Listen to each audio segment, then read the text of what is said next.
시편 71편 17절에서 24절까지 말씀을, 얼마 전에 한국에서 번지 점프를 하던 한 여성이 줄이 풀어지는 바람에 40m 땅으로 그냥 떨어졌습니다. 다행히 밑이 물이어서 전신에 타박상을 좀 입고 죽지는 않았습니다. 번지 점프를 보통 뛸 때 사람들이 그냥 선뜻 쉽게 잘 못 뛰어내립니다. 이유는 높은 위치에 있어서 두려움과 공포도 있기 때문이지만, 혹시 줄이 끊어져서 내가 저 땅바닥으로 떨어지면 어떡하나 라는 그 두려움 때문입니다. 한번 용기를 내서 뛰고 나면 이게 생각보다 그렇게 불안하거나 그런 게 아니구나, 안전하구나 라는 생각이 들면 그 다음부터는 쉽게 뛰어내릴 수 있습니다. 몇 번 뛰고 난 다음에 내가 이거는 쉽게 뛰어내릴 수 있다는 것은, 물론 몇 번 뛰었기 때문에 거기에 대한 두려움이 없어서도 있지만요, 이 줄이 안전하다는 어느 정도의 신뢰가 있기 때문에 선뜻 망설이지 않고 이제는 쉽게 뛰어내릴 수 있습니다. 신뢰 때문입니다. 줄이 끊어지지 않을 것이다 라는 생각 때문입니다. 그런데 이런 신뢰는 여러 번의 경험에 의해서 쌓이는 겁니다.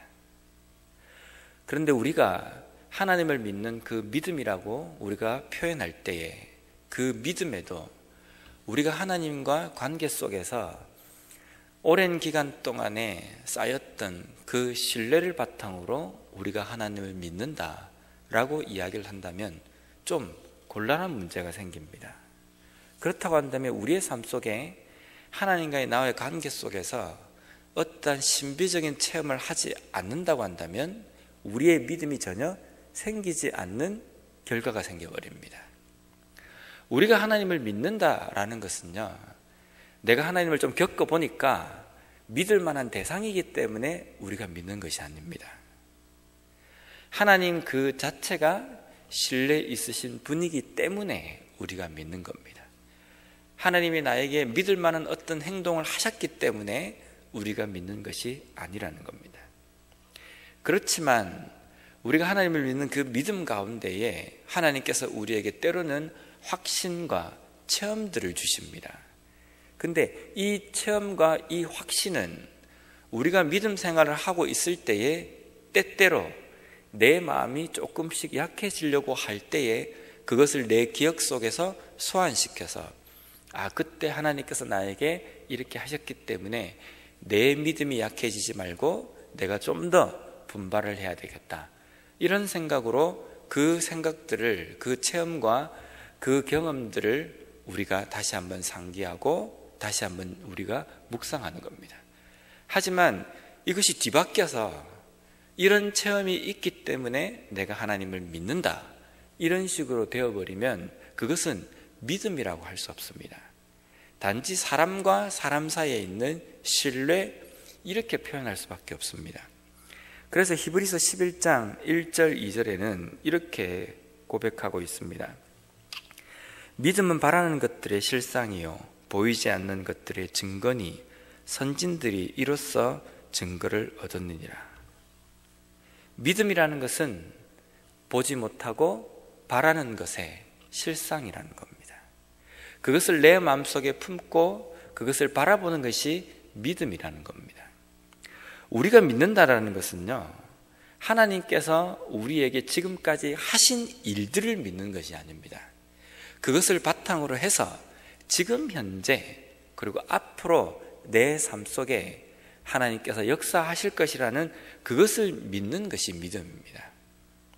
그래서 오늘 19절 말씀에도 이렇게 고백합니다. 하나님이여 주의 의가 또한 지극히 높으시니이다. 하나님이여 주께서 큰 일을 행하셨사오니 누가 주와 같으리까? 이렇게 고백하고 있습니다. 하나님께서 우리에게 지극히 큰 일을 행하셨습니다. 어떤 일을 행하셨습니까? 우리의 사업이 번창하게 되고 아주 기가 막힌 위기의 순간에서 우리를 이끌어내시고 우리를 도우셨습니다. 이것이 지극히 큰 일입니까? 이렇게 지극히 큰 일을 나에게 행하셨기 때문에 내가 하나님을 찬양하는 겁니까? 만약에 이런 일이 없는 사람이라고 한다면요, 하나님을 찬양할 이유가 없습니까? 오늘 본문 말씀에 보면은 오늘 이 시편을 기록한 이 저자가 하나님의 그 큰 일과 하나님의 그 위대한 일, 그것 때문에 내가 하나님을 찬양하는데 그 찬양할 수밖에 없는 그 큰 일과 위대한 일은 나에게 어떤 큰 일을 행하셨기 때문에 내가 하나님을 찬양합니다라는 고백이 아닙니다. 내 삶에 하나님께서 어떤 일을 행하셨는가, 그 위대하고 큰 일은 이 천지 만물을 만드시고 구원받지 못할, 구제받지 못할 내 존재를 구원하여 주신 그 일이 그 어떠한 일보다 크고 위대한 일이라는 고백입니다. 이것만큼 큰 일이 어디에 있습니까? 근데 우리는 자꾸만 하나님을 찬양하는 이유에 대해서 내 삶 속에 하나님께서 하신 일, 하나님께서 내 삶에 어떤 득이 되는 일을 하신 것을 찬양하는 것이라고 우리가 생각할 때가 있습니다. 그러니까 때로는 내가 하나님을 정말 신이 나서 찬양할 때도 있지만 어떤 때에는 시무룩하게 앉아서 낙심이 돼가지고 하나님을 찬양하지 못할 정도로 푹 꺼져 있는 상황도 있습니다. 왜 그렇습니까? 내가 하나님을 찬양해야 될 이유를 내 중심에 맞춰져 있기 때문입니다. 나에게 하나님께서 무슨 일을 행하셨는가, 이것이 하나님을 찬양하는 이유가 되어버리니까 내 상태에 따라서, 내 상황에 따라서 하나님을 좀 많이 찬양하고 기쁘게 찬양하고 때로는 하나님을 덜 찬양하고 푹 낙심이 돼가지고 주저앉아 있는 경우도 있게 된다는 겁니다. 이것은 온전한 믿음이 아닙니다. 온전한 믿음은 내 삶이 어떤 상황이 된다 할지라도 끝까지 하나님을 찬양하고 하나님을 붙드는 것입니다. 그래서 하나님께서 지금까지 하신 그 일들을 우리가 확신을 하고 나를 구원하시고 이 천지 만물을 역사하시는 그 하나님이 나와 함께 하신다는 그 이유만으로도 우리는 하나님을 충분히 찬양할 이유가 있습니다. 그리고 우리가 가지고 있는 그 하나님을 믿는다는 그 믿음이라는 것은 이전에 행하셨던 그것을 우리가 그렇게 했겠지라고 믿는 것이 아니라 그 하나님께서 동일하게 오늘도 그리고 나의 미래에도 역사하실 것이라는 그것을 붙드는 것이 믿음이라는 겁니다. 그것이 보이지 않고 아직까지 일어나지 않은 일에 대한 바램, 그것이 또한 히브리서에 말씀하는 믿음이라는 겁니다. 근데 우리가 믿음을 가지고 있으면 지금부터 이제 모든 일들이 하나님께서 역사하시기 때문에 잘 진행이 됩니까? 아무리 우리가 믿음이 있고 그 믿음의 중심에서 좌로나 우로나 치우치지 않아도 우리의 삶에서는 기가 막힐 일들이 일어납니다. 도무지 이거는 이해를 못할 일들이 일어납니다. 때로는 다른 사람들이 볼 때에 저 사람이 무슨 하나님 앞에 큰 죄를 지었나? 왜 저렇게 어려운 일을 당하지? 라고 생각하는 일들이 믿음이 좋다라고 이야기하는 사람, 신앙적으로 잘 살아가고 있는 사람들에게도 일어난다는 겁니다. 그것을 어떻게 우리가 해석을 하시겠습니까? 우리에게 믿음이 좋건 나쁘건, 나쁘다는 표현이 좀 그렇지만 믿음이 있건 없건 우리의 삶 속에는 우리가 인간이고 죄된 세상을 살아가기 때문에 우리의 삶 속에는 여전히 좋은 일들만 일어나는 것이 아니라는 겁니다. 그래서 20절 말씀에 이렇게 고백하고 있습니다. 우리에게 여러 가지 심한 고난을 보이신 주께서 우리를 다시 살리시며 땅 깊은 곳에서 다시 이끌어 올리시리이다. 때로는 이러한 모든 일들이 나의 마음을 송두리째 앗아가려고 덤비거나 우리가 가지고 있는 그 믿음을 뿌리채 흔들려고 심하게 몰아붙일 때도 있습니다. 그래서 믿음을 가진 우리가 때로는 낙심이 될 때도 있고, 때로는 저 밑바닥에 그냥 쿡 하고 처박혀 버려져 있는 그런 느낌을 우리가 들 때도 있습니다. 그런데 중요한 것은 그 순간에도 하나님께서 나와 함께 하신다는 이 믿음만큼은 우리의 마음속에서 사라지지 않아야 됩니다. 때로는 내가 보는 여러 가지 현상과 여러 가지 일들이 나를 낙심시키기에 충분한 일들이 많이 일어납니다.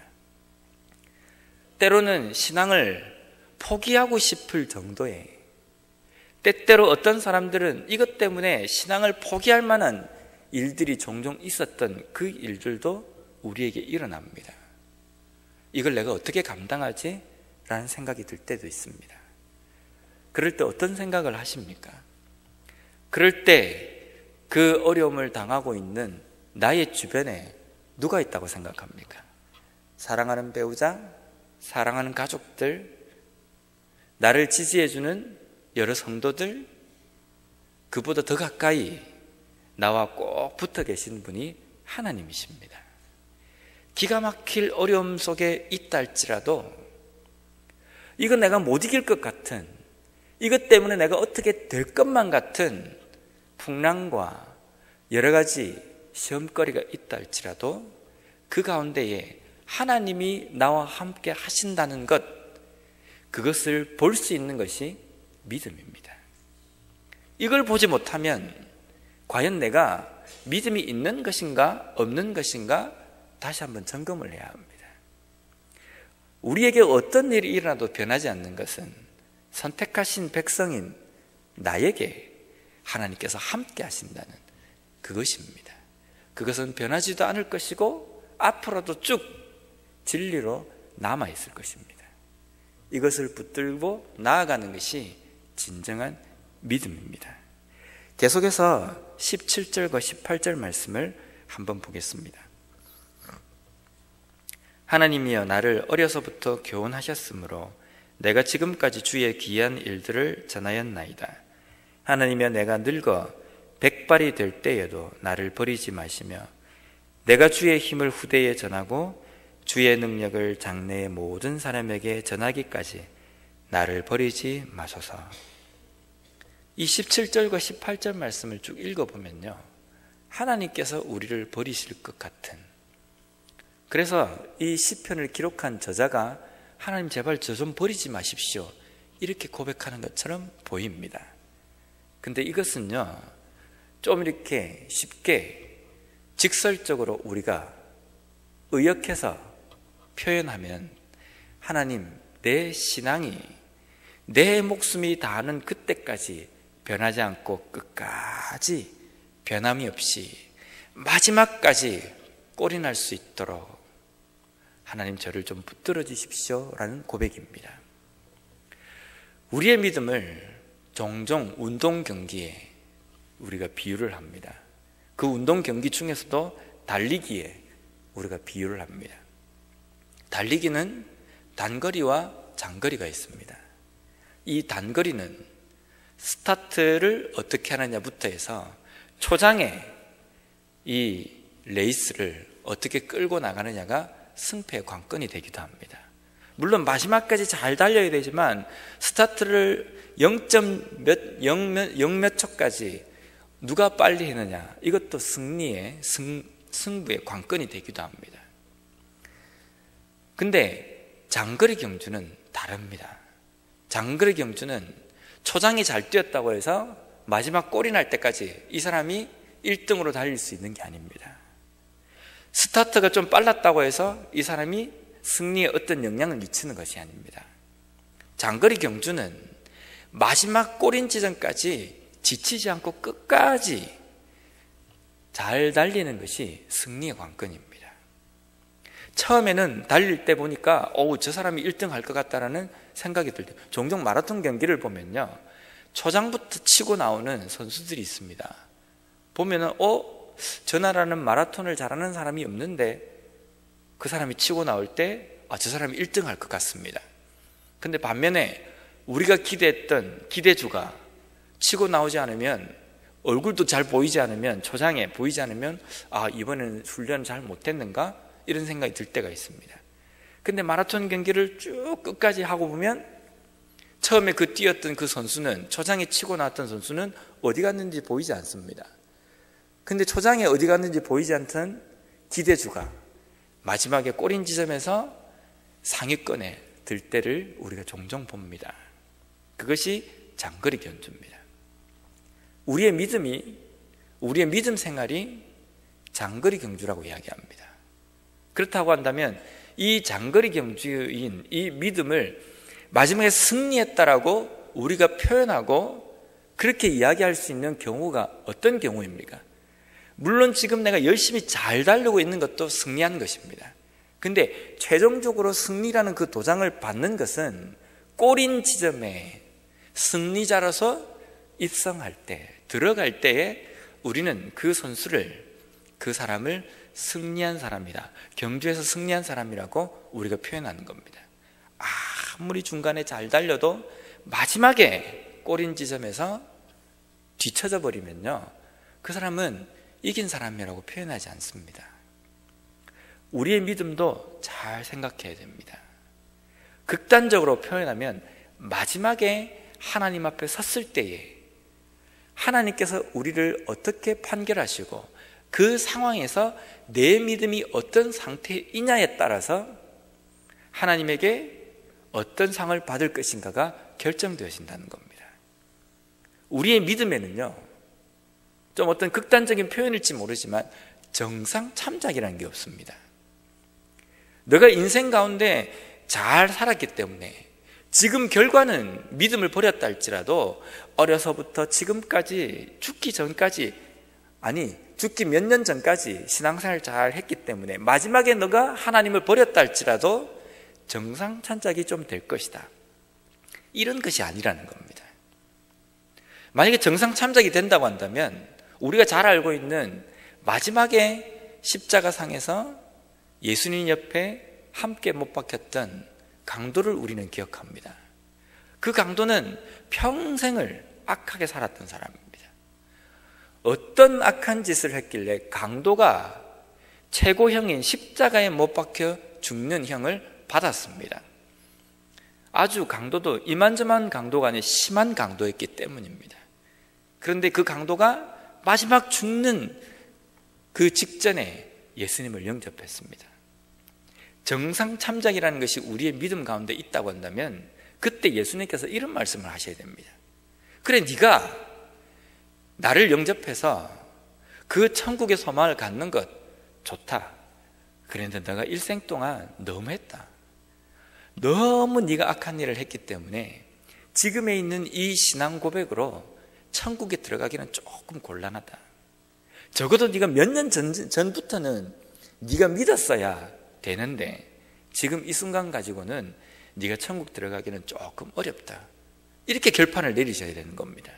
정상참작이라는 것이 있다고 한다면요. 근데 그 마지막 순간에 평생을 악하게 살았던 그 사람이 예수님을 영접했을 때 예수님께서는 그 강도에게 선고를 내리십니다. 오늘 너가 나와 함께 낙원에 가 있을 것이다. 천국이 너의 것이 될 것이다 라는 겁니다. 믿음의 경주를 이 강도는 잘 달린 것이라고 표현할 수밖에 없습니다.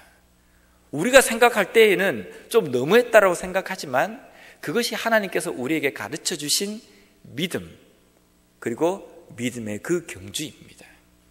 그러니까 우리가 이해가 되지 않는다 할지라도 우리는 그렇게 달려야 되는 겁니다. 그래서 지금 내가 신앙적으로 뭔가 확 이렇게 불이 타올랐다고 해서 결코 자만할 일이 아닙니다.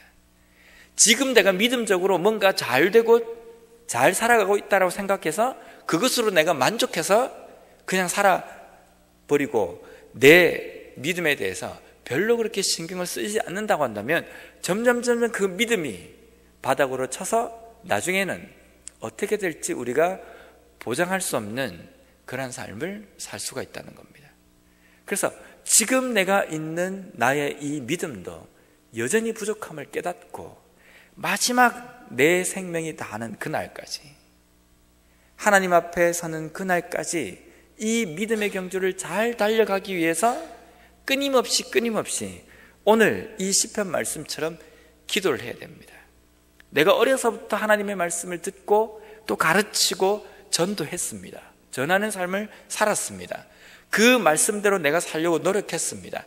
근데 내가 백발이 되는 그날까지, 내 목숨이 다하는 그날까지 이 믿음의 경주를 최선을 다해서 달려갈 수 있는 그러한 힘을 저에게 주십시오라고 기도하는 것이 필요하다는 겁니다.